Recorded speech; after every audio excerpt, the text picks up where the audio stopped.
السلام علیکم ورحمۃ اللہ وبرکاتہ۔ پروگرام مدینہ ثانی اور نظام حکومت کے ساتھ آپ کا میزبان ڈاکٹر عمر ریاض عباسی آپ کی خدمت پہ حاضر ہے۔ آج بات کریں گے ارض مقدس بلاد شام کی، اور بلاد شام کی جب ہم بات کرتے ہیں تو دا لیونٹ، آپ صلی اللہ علیہ وسلم کے دور کا وہ شام جس کے اندر فلسطین بھی تھا، غزہ بھی تھا، اردن بھی تھا، لبنان بھی تھا، حجاز مقدس بھی تھا، یہ ساری ٹیریٹری شام کہلاتی تھی، جس کے بارے میں نبی اکرم صلی اللہ علیہ وسلم نے فرمایا طوبیٰ للشام، اہل شام کے لیے خوشخبریاں ہیں۔ پھر فرمایا، امام حاکم نے مستدرک میں روایت کیا، اذا فسد اہل الشام فلا خیر فیکم، جب شام میں فساد اور بگاڑ پیدا ہو جائے تو امت میں خیر باقی نہیں رہے گی۔ ہاں، اسی شام کا علاقہ فلسطین، جس میں ایک ٹیریٹری ہے جسے غزہ کہتے ہیں، لغوی اعتبار سے غزہ کا معنی ہے ناقابل تسخیر۔ یہ وہی غزہ ہے جس کے بارے میں سورہ قریش میں اللہ رب العزت نے فرمایا رحلۃ الشتاء والصیف، دو ٹریڈ کاروان جاتے تھے، ایک گرمیوں میں ایک سردیوں میں، ایک یمن کے سفر کا ذکر ہے، ایک غزہ کا۔ جی ہاں، یہ وہ غزہ ہے جہاں پر کریم آقا کے پردادا ہاشم بن عبد مناف ٹریڈ کاروان لے کے جایا کرتے تھے۔ یہ وہی غزہ ہے جس کی نسبتیں حضور کے والد سیدنا عبداللہ رضی اللہ تعالی عنہ کے ساتھ ہیں۔ یہ وہی غزہ ہے جو امام ابن عساکر کا دیس ہے، امام ابن تیمیہ کا دیس ہے، امام ابن قیم کا دیس ہے۔ اس غزہ سے مہلک بستی اسکلان، جہاں جلیل القدر محدث امام ابن حجر اسکلانی رہتے ہیں، آج وہ غزہ جس کو اسکلان کو کریم آقا نے فرمایا تھا کہ یہ دو دلہنیں ہیں، ان میں رہنے والوں پر اللہ کی رحمتوں کا نزول ہوتا ہے۔ ہاں، یہ وہ غزہ اور اسکلان حضور نے دلہن قرار دیا، اور یہاں پر رب کی رحمتوں کا نزول ہوتا ہے۔ یہاں کے رہنے والے مقدس ہیں، بابرکت ہیں۔ آج وہ غزہ کھنڈرات کا منظر پیش کر رہا ہے، آج اوپن ایئر پریزن بن چکا ہے، اوپن ایئر گریو یارڈ بن چکا ہے۔ آج اس غزہ پہ طرح طرح کے ہیلے بہانے کے ذریعے باتیں ہو رہی ہیں۔ اگر ہم نے کوئی بھی ایگریمنٹ کرنا ہے تو آج ہمارے لیے محمدی ایکارڈ سپریم ہے، چونکہ ہمارے لیڈر سیدنا محمد صلی اللہ علیہ وسلم سپریم لیڈر ہیں، خاتم الانبیاء والمرسلین ہیں۔ ابراہم الائنس کی بات ہو رہی ہے، یہ وہ الائنس ہے جو راہ ہموار کر رہا ہے گریٹر اسرائیل کا۔ اب قیامت تک اگر کوئی الائنس بنے گا تو محمدی الائنس ہے، جس کی بنیاد میثاق مدینہ ہے، جس میں حضور نے ساری اینٹیٹیز کو ایکول رائٹس دیے۔ تو آج ہم بات کریں گے فلسطین اور غزہ کے مستقبل کے حوالے سے جو باتیں ہو رہی ہیں، وہاں اہل غزہ کہاں ہیں، اہل فلسطین کہاں ہیں، جنہوں نے لاکھوں قربانیاں دی، جو درختوں کی چھالیں کھانے پہ مجبور ہیں، جن کے بچوں کا وزن 20 کلو سے اب 5 کلو رہ گیا، جنہیں پانی دستیاب نہیں، جنہیں کفن کے لیے کپڑا دستیاب نہیں۔ آج وہ غزہ اس 20 نکاتی ایجنڈے سے غائب کیوں ہے؟ وہ فلسطینی غائب کیوں ہیں جو مواتین ہیں، جن کا وطن اصلی ہے؟ ان سارے ایشوز کو لے کے جن مہمانان گرامی نے ہمیں اسٹوڈیو میں جوائن کیا ہے، ہمارے ساتھ موجود ہیں وجیہ سعید صاحبہ، انٹرنیشنل افیئرس کی شکریہ وجیہ سعید آپ کا۔ ہمارے ساتھ موجود ہیں سابق سفیر شاہد کیانی صاحب، شاہد صاحب آپ کا بھی بہت شکریہ۔ اور ہمیں جوائن کر رہے ہیں جماعت اسلامی کے سینئر رہنما ڈاکٹر فرید احمد پراچا صاحب۔ ایمبیسڈر صاحب، آپ سے آغاز کروں گا۔ یہ 20 نکاتی ایجنڈا جو ہے، پہلے 21 تھا، پھر ڈرافٹ میں چینجنگ ہوئی، اب ہماری گورنمنٹ نے بھی کہہ دیا کہ جو ہمیں دکھایا گیا تھا وہ نہیں ہے۔ تو کیا دیکھتے ہیں اس ایگریمنٹ جو ہونے جا رہا ہے، یہ ہو پائے گا، اپلیکیبل ہے، اور اس کی فیوچرسٹک سینیریو کیا ہے؟ دیکھیں جی، السلام علیکم جی، پہلے شکریہ، مجھے آپ کا مہمان ہوں۔ یہ آپ نے بھی جو ساری باتیں کی، میں بھی تاریخ کا اسٹوڈنٹ ہوں، قرآن تفسیر بھی پڑھتا ہوں۔ یہ پاسٹ کی باتیں ہیں جو آپ نے کہی ہیں، ٹھیک ہے جی۔ وہ اس وقت اس میں جو چیلنجز ہیں وہ یہ ہیں کہ جو اپنی 20 نکاتی پر جو آپ نے 21 ہی ہیں، بٹ 21 ان کے نکات ہیں، وہ جب آپ یہ تھوڑا سا اس کو تھوڑا پیچھے ہٹ کے دیکھیں تو صدر ٹرمپ نے سلیکٹڈ مسلم لیڈرز میں ہمارے وزیر اعظم بھی شامل تھے، ان کو بٹھایا اور ان کو یہ جو 21 جو پوائنٹس تھے یہ دکھایا گیا، اس میں بڑی ریلیونس تھی، پازیٹیوٹی تھی۔ تو وہ انہوں نے کہا جی ٹھیک ہے، اس کو دیکھتے آج لے کے چل کے چلیں گے، ابھی تو یہ پوائنٹس ہیں۔ بعد میں جب اسرائیلی وزیر اعظم وائٹ ہاؤس میں گئے، اس سے پہلے آپ کو بتا دوں کہ ان کے جو دو، ایک سیکرٹری آف اسٹیٹ اور مسٹر وٹکاف جو مڈل ایسٹ کے میڈیٹر ہیں، وہ نیتن یاہو کو ان کے ہوٹل میں نیو یارک میں ملے اس سے پہلے کہ وہ وائٹ ہاؤس جاتے۔ وہاں پر سب سودہ بازی ہو چکی تھی، بات ہی ہو چکی، اس کو سب چینج کر دیا گیا تھا، اور بعد میں جب وہ ملے پریزیڈنٹ ٹرمپ کو، اس کی تو جو پوائنٹس کی شکل ہی اور کچھ ہو چکی تھی۔ تو یہاں پر جو اس وقت مسئلہ ہے کہ سب سے پہلا سوال آپ سے دماغ میں اٹھنا چاہیے، دو بڑے اہم سوال ہیں۔ کیا جی فلسطینیوں کو آپ نے کنسلٹ کیا؟ Number one. نمبر ٹو، یہ جو فلسطینی ریاست بنے گی کس جگہ بنے گی؟ یہ اس وقت اندر جو اسرائیل کے اندر حالات وہ یہ ہیں کہ نتن یاہو جو ہے وہ چاہتا ہے کہ اس کی کولیشن گورنمنٹ، اس کے اندر مسئلہ مسائل بھی ہیں، یہ جنگ نہ بند ہو۔ اگر جنگ بند ہوئی تو اس کی ریلیونس ختم ہو جائے گی خود وزیر اعظم کی، اور پھر وہ چاہتا ہے کہ جی یہ جو غزہ کا جو ایریا اس کو کمپلیٹ ایلیمینیٹ کر دیا جائے فلسطینیوں سے۔ ہر رات آپ دیکھیں کہ ہر روز ایوریج ہے 60 70 80 فلسطینی روز مارے جاتے ہیں۔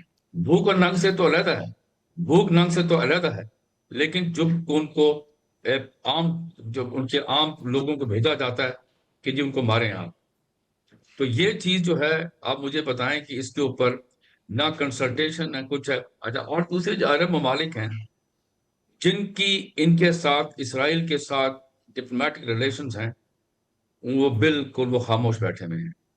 تو آپ جب یہ بات کرتے ہیں نا پاسٹ کی، اس کا ریلیونس پریزیڈنٹ میں اس لیے نہیں بنتا کہ ریالٹی ٹوٹلی ڈفرینٹ ہے۔ تو آپ مجھے بتائیں کہ جو لوگ اس وقت، یا کوئی کہتا ہے 66,000 مر گئے فلسطینی، کوئی کہتا ہے 1.5 لاکھ مر گئے، ایک بھی مر گیا تو میں یہ پوچھتا ہوں کہ کیا یہ جو غازہ میں فلسطینی رہتے ہیں یا جو پیلسٹین اتھارٹی ہے، کیا ان سے پوچھا گیا ہے کہ بھئی آپ مجھے بتائیں کہ یہ جو ہم 21 جو پوائنٹس ہیں، کیا اس پہ آپ راضی ہیں؟ کیا آپ کا ابھی تک کوئی ریلیونس نہیں؟ کیا ویسٹ بینک جو ہے اس کو انیکس کیا جائے گا یا نہیں کیا جائے گا؟ یہاں پر جنگ بند ہوگی کہ نہیں ہوگی؟ فوجیں ہٹائی جائیں گی کہ نہیں اسرائیل کی؟ کچھ بھی نہیں ہے، سب کچھ ہوا میں ہے۔ تو مجھے بتائیں تو پر یہ پوائنٹس کا پر کنسنسس کیسے ہوگا؟ یہ جنگ، سب سے پہلی چیز میں آج آپ کو بتا دوں جو سب جی سے امپورٹنٹ ہے، جنگ بندی ہے۔ جنگ بند ہوگی تو وہ بالکل غریب جو بیچارے بیٹھے ہوئے ہیں ان کو کوئی سانس ملے گا۔ ابھی تو کہتے ہیں کہ ہم کھانا لے کے، کھانا کس کے لیے لے کے جا رہے ہو بھائی؟ وہ کو بچے گا زندہ تو دے گے نا۔ ایگزیکٹلی جنگ بالکل بند ایسا ہی ہے۔ اصل چیز بنیاد ہے، جنگ بند کرنی۔ جنگ بند کریں پھر اگلی بات کریں، یہ اصل امپورٹنٹ چیز ہے۔ جی بہت شکریہ ایمبیسڈر صاحب۔ ہمارے ساتھ موجود ہیں ماہر سیاسی امور، ماہر تعلیم ڈاکٹر عبدالبصیر قاضی۔ ڈاکٹر صاحب یہ بتائیں، یہ قضیہ 20 نکات کا انہوں نے بھی کہا چینج ہو گیا ڈرافٹ، فلسطینی اس میں کئی نظر نہیں آتے جنہوں نے قربانیاں دی، اور ایمبیسڈر صاحب بھی یہی کہ کہاں بنے گی فلسطینی ریاست؟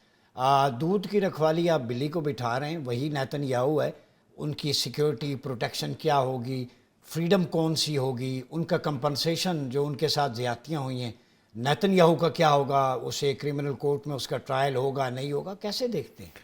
جزاک اللہ خیر۔ میں اس چیز کو ایسے دیکھتا ہوں، سب سے پہلے یہ چیز کلیئر ہونی چاہیے کہ دیکھیں اس ساری ڈسکشن کی ایک بیسس ہے، میں اس بیسس کو نہیں مانتا، اسلام اس بیسس کو نہیں مانتا، اور وہ بیسس یہ ہے کہ جی ہم کمزور ہیں، ہم کچھ نہیں کر سکتے، ہم لاچار ہیں، اور ہم 2 سال سے ایک قتل عام کو دیکھ رہے تھے کیونکہ ہم کچھ نہیں کر سکے، اب ہم منتیں کرنے چلے گئے کفار کے اچھا، پاس۔ اس کو سورہ نساء کی آیت 75 ما لکم لا تقاتلون فی سبیل اللہ والمستضعفین والی، تو میں کیا ہو گیا کہ قتال نہیں کرتے کمزوروں کے لیے؟ بالکل وہ ایسا تو ہی، آرگومنٹ وہیں پہ رد ہو جاتا ہے۔ وہیں پہ بھی رد ہو جاتا ہے، اور ساتھ میں اللہ سبحانہ تعالیٰ بھی یہ بھی فرماتے ہیں کہ وَلَن يَجْعَلَ اللَّهُ لِلْكَافِرِينَ عَلَى الْمُسْلِمِينَ عَلَى الْمُؤْمِنِينَ سَبِيلًا، کہ اللہ سبحانہ تعالیٰ ہرگز نہیں کفار کو اتھارٹی دیتے، راستہ سبیل دیتے مسلمانوں کے اوپر، تیار وہاں نہیں۔ دنیا کی محبت اور موت کا خوف۔ ایگزیکٹلی ایسا ہی ہے، حب الدنیا و کراہت الموت۔ تو میرے خیال میں یہ جو بیسک آپ کہہ لیں پریمس ہمیں بیچا جا رہا ہے، یہ پریمس غلط ہے۔ ڈاکٹر صاحب یہ بتائیں، جب ابراہم الائنس کی بات ہوتی ہے ایکارڈ کی، محمدی الائنس کیوں نہیں؟ سب سے بہتر میثاق مدینہ آپ صلی اللہ علیہ وسلم نے سب اینٹیٹیز کو ریاست میں اکٹھے کیا، انکلوسیونس، اس کو چھوڑ کے کیا نام مصطفیٰ سے الرجی ہے اس وجہ سے محمدی ایکارڈ پہ نہیں اکٹھے ہوتے؟ اب فائنل اتھارٹی ہمارے لیے سپریم لیڈر تو رسول اللہ کی ذات ہے۔ بالکل صحیح کہا۔ میں تو یہ کہوں گا اپنے لسنرز کو کہ اس نظام سے، ان حکمرانوں سے، اس انٹرنیشنل آرڈر سے، اس سے امیدیں رکھنا چھوڑ دیں۔ نبوی آرڈر چلے گا۔ ایگزیکٹلی، یہ جب تک ہماری امیدیں رہیں گی، جب تک ہمارا خیال ہوگا کہ ان لوگوں سے کوئی خیر آئے گی، تو ہم اپنے ساتھ بیوقوفی کر رہے ہیں۔ تو قرآن بھی کہہ رہے آپ کے دوست نہیں ہو سکتے، Exactly. دغاباز ہیں یہودی، اور معاہدہ یہ بھی کر کہہ کے رہے پھر جاتے اور یہ بھی ہیں۔ کہہ رہے کہ جو ان کے ساتھ بیٹھتے ہیں اور ان کو اولیاء بناتے ہیں، ان کے بارے میں جو کہہ رہے ہیں وہ بھی بتانے کی ضرورت ہے۔ اور سورہ معاہدہ میں جو بات کی ہے نا کہ یہ معاہدے سے پھر جاتے، اسی کو میں آگے لے کے چلتا ہوں۔ ڈاکٹر فرید پراچا صاحب یہ بتائیں، قرآن مجید میں سورہ بقرہ میں سورہ معاہدہ میں یہود کی کچھ خصلتیں بیان ہوئی ہیں، ان میں سے ایک یہ بھی ہے کہ یہ تمہارے دوست نہیں ہوتے حتیٰ کہ ان کے وفادار بن جاؤ، اور پھر یہ ایگریمنٹ کر کے پھر جائیں گے اور تمہارے اوپر حملہ آور ہوں گے۔ سورہ معاہدہ کی روشنی میں ہماری پالیسی کیوں نہیں بنتی؟ لیکن نا قرآن پاک نے تو واضح طور پر کہا لَتَجِدَنَّ أَشَدَّ النَّاسِ عَدَاوَةً لِلَّذِينَ آمَنُوا الْيَهُودَ، یعنی قرآن پاک میں کوئی ابہام نہیں رکھا گیا کہ تم دیکھو گے کہ جو لوگوں میں جو مسلمانوں کا سب سے برا دشمن، سب سے شدید دشمن جو ہے وہ یہود ہے۔ اب کتنی واضح بات قرآن پاک نے کر دی۔ قرآن پاک نے ارشاد فرمایا قد بدت البغضاء من افواہہم، جو کچھ یہ کہہ رہے ہیں وہ تو بڑا واضح ہے، وما تخفی صدورہم اکبر، جو ان کے دلوں میں چھپا ہوا ہے وہ بہت زیادہ ہے، یعنی جو ان کی خفیہ ان کی سازشیں ہیں مسلمانوں کے خلاف وہ بہت بڑی ہیں، اور تم نہیں جانتے جو تمہارے خلاف یہ کر رہے ہیں وہ بہت زیادہ ہے۔ اب دیکھیں نا قرآن پاک نے ہمیں بتانے میں کوئی جو ہے وہ کسر نہیں کی، ہمیں تو یہ بتایا ہے کہ تم ان کو کبھی دوست نہ بناؤ، یہ تمہارے دوست نہیں ہو سکتے، اور ان کے بارے میں کہا کہ یہود اور نصارہ تمہارے دوست نہیں ہو سکتے، یہ آپس میں ایک دوسرے کے دوست ہیں، اور تم اگر ان کو دوست بناؤ گے تو تم یہ دیکھو گے کہ یہ کبھی بھی تمہارے دوست نہیں بنا سکے گے، تب چاہے تم کتنا بھی تم ان کا ورڈ تتبع ملتہم، یہاں تک کہ تم ان کا ورڈ آرڈر نہ مان لو، اس وقت تک تمہیں یہ کبھی بھی تسلیم نہیں کرے گے، یعنی تمہیں دوستی کے قابل بھی یہ نہیں سمجھتے۔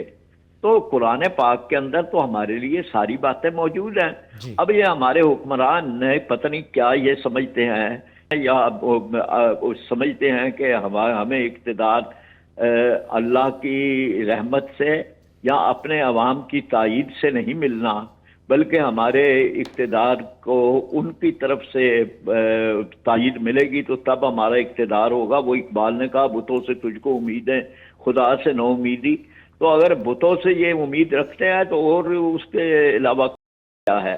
تو بالکل واضح ہے، یعنی قرآن پاک نے ہر چیز بالکل واضح کر دی ہے اور ان کے بارے میں بتا دیا کہ یہ ان کی سازشیں بہت زیادہ ہے مسلمانوں کے خلاف۔ ٹھیک ہے، فرید پراچا میں آتا ہوں۔ ایمبیسڈر صاحب یہ بتائیں، سمود فلوٹیلا جو فضائی اجناس سولیڈیریٹی کی طور پہ جا رہا تھا، مختلف ممالک کے لوگ اس میں ہیں، اس پہ بھی اسرائیل نے حملہ کیا، یرغمال بنایا، اس میں پاکستانی بھی موجود ہیں، یہ ایگریشن بڑھتا جا رہا ہے۔ آپ کیا سمجھتے ہیں، کوئی مینٹیلٹی مینٹلی سک ہے نیتن یاہو، یا کوئی اور پرابلم ہے، پولیٹیکلی گین کرنا چاہتا ہے، اقتدار کو طول دینا چاہتا ہے، یا الٹرا نیشنلزم زائونزم کو ایکسپینڈ کرنا چاہتا ہے؟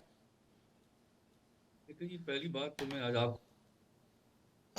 کو، ہم ابھی جو باتیں کر رہے ہیں نا مبہم، جی سب سے پہلی بات یہ دیکھ لیں کہ مسلمانوں کی حکومت جو آخری تھی وہ 660 سال آٹومن امپائر تھی، ٹھیک ہے جی، ٹھیک ہے، وہ ختم ہو گئی۔ ٹھیک، اب آپ ذرا ادھر ارد گرد دیکھیں، کیا مسلمان حکومت آپ کو نظر آتی ہے؟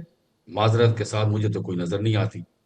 تیسری چیز، جو مسلمان ملکوں نے، میں نے پھر دوبارہ عرب کنٹریز نے یا مسلمان ملکوں نے ان کے ساتھ اسرائیل کے ساتھ جو ڈپلومیٹک ریلیشنز رکھے ہوئے ہیں، سفارتی تعلقات ہیں، وہ کیا کر رہے ہیں؟ کیا انہوں نے سسپینشن کی، یا انہوں نے اپنے وزیر خارجہ کو بھیجا فلسطین اسرائیل کے اندر کہ بھائی یہ آپ نے لکھا وہاں اگری کچھ کیا تھا، یہاں کچھ کر دیا؟ بتائیں کہ ان کی سفرنگ جو ہے غازہ کی، وہ کے لوگوں کی، فلسطینیوں کی، وہ کب ختم ہوگی؟ میں تو بار بار کہہ رہا ہوں، جنگ تو بند نہیں ہوئی، ٹھیک ہے نا، ہواؤں کے اندر بات نہیں کر سکتے آپ، پریکٹیکل بات کریں کہ بھئی یہ کیا ان کی سفرنگ ختم ہوگی کہ نہیں۔ ہم جو باتیں آپ کر رہے ہیں نا، میں اس پہ اختلاف نہیں ہے، لیکن وہ کتابوں کے اندر ہے، کس نے کہا ہے کہ ان پر ہم اعتبار کریں؟ لیکن آپ کے کچھ حصے ملکوں کے، مسلمان ملکوں کو اعتبار کر رہے ہیں ان پر، نا جی، یہ تبھی مار پڑ رہی ہے ہمیں۔ تو سب سے پہلے تو میں دوبارہ پھر کہوں گا آپ کو، دیکھیں نا کہ جنگ بند کی جائے، اور ابھی دیکھیں یہ جو ابھی فلوٹیلا گیا ہے جس کے اندر ہمارے کچھ پاکستانی بھی تھے اور بہت ویسٹرن کنٹریز کے لوگ اس میں بھرے ہوئے ہیں جو بیچارے مار بھی کھا رہے ہیں. ان کو پکڑ رہے ہیں اور ان کو بار بار ان کو پکڑ کے کہتے ہیں کہ ہم آپ کو نا یا یورپ میں آپ کو ڈپورٹ کریں گے. آپ بتائیں وہ کھانے کی چیزیں لے کے جا رہے ہیں, اس میں دوائیاں بھی ہیں. ایگزیکٹلی. میں تو صرف ایک چیز پوچھتا ہوں, میں پریکٹیکل آدمی ہوں, کیا جنگ بند ہوئی غازہ میں؟ نہیں. تو جب نہیں بند ہوئی تو یہ دوائیاں اور یہ کس کو جائیں گی, کس کو دیں گے آپ؟ پھر وہاں پر وہی انہوں نے اپنے سٹوجز رکھے ہوئے ہیں اسرائیل نے اور ویسٹ نے, جو جیسی وہ خوراک وہاں جائے گی ایک مسئلہ ان لوگوں کو آگے کر دیں گے اور وہاں لوٹ مار شروع ہو جائے گی. تو پلیز میری آپ سے ریکویسٹ ہے کہ جو ملک عرب کنٹری جن کے ان کے ساتھ تعلقات ہیں اسرائیل کے ٹھیک. ساتھ, اس کو کہا جائے 21 پوائنٹ اپنی جگہ پر ہیں, پلیز غازہ کے اندر جنگ بند کی جائے. وہ غریب جو بیچارے اتنے ہزاروں مر گئے غریب, اب کنٹینیوس مارے جا رہے ہیں, ان پر رحم کریں آپ. ان پر رحم سب کریں. سے پہلے میرے ریسپیکٹ. ٹھیک ہو گیا, بہت شکریہ امبیسڈر صاحب. ڈاکٹر وجیہ سعید یہ بتائیے کہ سمود فلوٹیلا بھی جا رہا ہے, جیسے امبیسڈر صاحب کہہ رہے ہیں کہ جب جنگ بند نہیں ہوئی دوائیاں گئیں, شترے بار ہے نیتن یاہو. ایک نیتن یاہو نے پوری دنیا کو آگے لگایا ہوا ہے, ایسی مجھے مت سمجھا دیں کیا ہے اس میں؟ دیکھیں یہ جو فلوٹیلا والے لوگ جو جا رہے ہیں ایک علامتی طور پر ڈاکٹر صاحب یہ سب چیزیں لے کر جا رہے ہیں, اور دنیا بھر سے 250 سے زیادہ افراد جو ہیں کشتیوں پہ سوار ہیں مختلف ممالک سے, اور اپنے اپنے ملک کی سوسائٹیز کی نمائندگی کر رہے ہیں کہ ہم غزہ کے عوام کے لیے ہمدردی کا جذبہ رکھتے ہیں. یہ تو ہم سب کو پتہ ہے کہ وہ وہاں نہیں پہنچ پائیں گے, اس سے پہلے ہی ان کو جو ہے ابڈکٹ کر لیا گیا ہے اور یورپ ڈپورٹ کیا جا رہا ہے. سینیٹر مشتاق احمد صاحب کے بارے میں بھی کل سے یہی ہے کہ جی ان کو پکڑ لیا گیا اور ان کو بھیجا جائے گا. تو رہی بات نیتن یاہو کی, تو دیکھیں نیتن یاہو اکیلا یہ کام کیسے کر سکتا ہے؟ نو ڈاؤٹ اس میں اور کسی سائیکوپیتھ میں کوئی فرق نہیں سمجھتی. اچھا, سائیکوپیتھ ہے, لٹرلی سائیکوپیتھ ہے. اس کو آپ سوچیں آپ کے سامنے اتنے لوگ بھوک سے مر رہے ہیں, آپ جینوسائیڈ کر رہے ہیں, آپ کو ذرا شرم نہیں آ رہی؟ آپ کے اپنے ملک کے اندر سے, ایون اسرائیل کے اندر سے اس چیز کو ختم کرنے کے لیے مظاہرے ہو رہے ہیں, اور جو مظاہرین ہیں ان کے اوپر بھی یہ خوب جو ہے سختیاں برتی جا رہی ہیں. کسی کو اجازت نہیں ہے کہ وہ فلسطین کے حق میں, غزہ کے حق میں دنیا میں کہیں بھی آواز اٹھائے. آپ امریکہ دیکھ لیں. اور لیکن اکیلا کیسے ہو سکتا ہے؟ اس کو ڈیفینیٹلی سب کو پتہ ہے امریکہ کی تو سپورٹ حاصل ہے, لیکن ہم یہاں کھل کے بات کیوں نہ کریں؟ پاکستان کو تھوڑی دیر کے لیے آپ سائڈ پہ رکھ دیں, ہم تو کہیں دور بیٹھے ہیں نا جی, ہم تو کئی ہزار کلومیٹر دور ہیں. جن کی سرحدیں 50-60 کلومیٹر 100 200 کلومیٹر لمبی سرحدیں غزہ سے ملتی ہیں, فلسطین سے ملتی ہیں, انہوں نے اب تک کیا کیا ہے؟ قطر ابھی تک جو ہے گیس کی سپلائی چل رہی ہے, معاملات چل رہے ہیں, ترکی بھی سپورٹ کر رہا ہے, تجارت بھی چل رہی ہے, سعودیہ کے اپنے تعلقات ہیں. یہ تمام عرب ممالک جسٹیفیکیشن بنتی ہے کہ وہ ہم دور ہیں قرآن کی روشنی میں. تو بے شک قرآن کی روشنی میں, لیکن مجھے ایک بات بتائیں, ہم چلیں تھوڑی دیر کو ہم جذبات کی رو میں بہ کر پاکستان اپنی فوجیں وہاں بھیجتا ہے. مجھے ایک بات بتائیں, امریکہ بھی کسی دوسری جگہ پہ جا کر اپنی فوجوں سے آج تک جیت نہیں پایا, اور اسرائیل کا مقابلہ اگر اسرائیل ہمارے پڑوس میں ہوتا تو ہم بہت اچھی طرح کر سکتے تھے. لیکن دوسرے ملک میں جا کر جہاں ہم بالکل اکیلے ہوں گے, اور آپ ان عربوں کو کیا سمجھتے ہیں؟ ابراہیم اکارڈ کی بات کریں نہ کریں, آپ کے مطابق اگر محمدی اکارڈ کر لیں, کچھ بھی کر لیں, وٹ ایور کریں, ابراہیم اکارڈ کا بیسکلی جو نام رکھنے کا مقصد تھا, جو میری سمجھ میں آیا, وہ یہی تھا کہ نسل ابراہیمی سے ہی چلے ہیں یہ یہودیوں کے پیغمبر بھی اور ہمارے آقا صلی اللہ علیہ وسلم بھی, اور اس پورے علاقے میں عرب جو ہیں وہ نسل ابراہیمی ہیں, اور یہود بھی جو ہے انہی کا ایک حصہ ہیں. تو اس لیے اس کو ابراہیم اکارڈ کا نام دیا گیا تھا کہ یہاں پہ حضرت ابراہیم علیہ السلام کی جو اولاد ہے وہ اس خطے میں آباد ہے, تو ان کے اندر مذہبی جتنے بھی مسائل ہیں اور وہ ہیں ان کو اکٹھا کرنے کے لیے. لیکن میرا ایک سوال آپ کے پروگرام کی وساطت سے اپنے سارے بھائیوں سے بنتا ہے, دیکھنے والوں سے, جو میرے کولیگز ہیں جو اس وقت پروگرام میں بیٹھے ہوئے ہیں, کہ 7 اکتوبر کو جس وقت حماس اس وقت غزہ کا رولر سمجھا جا رہا تھا نا پچھلے 2007 سے, غزہ کے اوپر حکومت جو ہے وہ تو حماس کی تھی, فلسطینی اتھارٹی تو صرف کاغذوں میں پائی جاتی ہے, ریالٹی میں تو اس کا وجود ہی نہیں ہے. تو جس وقت حماس نے حملہ کیا, 1200 بندہ وہاں مار دیا, 251 بندہ آپ اٹھا کے لے آئے, اور آپ نے کہا کہ ہم یہ ٹارگٹ اچیو کریں گے. تھوڑا سا حماس سے بھی پوچھ لیں کہ انہوں نے کیا ٹارگٹ اچیو کیے. ٹھیک ہو گیا وجیہ, 1.5 لاکھ لوگ مروا دیے جی, اور آپ نے جو ہاسٹیج لائے تھے اس میں بھی 200 سے زیادہ تو آپ واپس کر چکے ہیں. کیا واپس کر چکے ہیں, ہم دیکھتے ہیں. لیکن ایک پوائنٹ میں یہاں کلیئر کریں, ابراہیم علیہ السلام کے حوالے سے قرآن کہتا ہے نہ وہ عیسائی تھے نہ نصرانی تھے, ملت حنفیت پر تھے. تو آج نیتن یاہو یا ٹرمپ ہو یا دیگر یورپی اقوام اگر ابراہیم علیہ السلام کے نام پر اکٹھی ہوتی ہیں, ابراہیم علیہ السلام آپ کے نہیں ہیں, ہمارے ہیں, چونکہ وہ عیسائی یہودی نہیں تھے, وہ مشرک نہیں تھے, وما کان من المشرکین, وہ ملت حنفیت پہ تھے. ہمیں فخر ہے کہ ہم اسی ملت کو کیری کر رہے ہیں, اور وہ ایکسپینشن محمدی ایکارڈ پہ آ کے ملتی ہے. تو یہ بھی جسٹیفیکیشن بہت ضروری تھی. یہاں وقت ہوا چاہتا ہے ایک چھوٹے سے بریک کا, ملتے ہیں بریک کے بعد. ویلکم بیک ناظرین, پروگرام میں ایک دفعہ پھر آپ کا خیر مقدم ہے. بات ہو رہی ہے فلسطین کے قضیے پہ, غزہ پہ. ڈاکٹر فرید پراچا صاحب,